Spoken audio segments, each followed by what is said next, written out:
московском автосалоне была презентована новая машина «Лада Веста», которой посвящается наша песня. На недавно прошедшем автосалоне в Москве представили новую «Ладу Весту» в стране. Смотрится машина очень красиво, для русской машины прям невыносимо.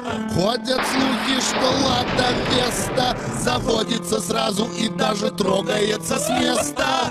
И что впервые вместо 3 икон подушки безопасности спасают салон.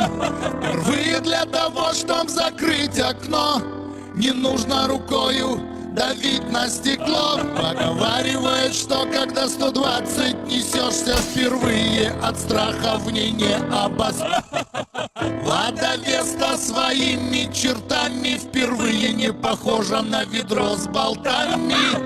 Автомобиль реально неплох. О боже, скажи нам, в чем же подвох? Лада Веста, давай признайся.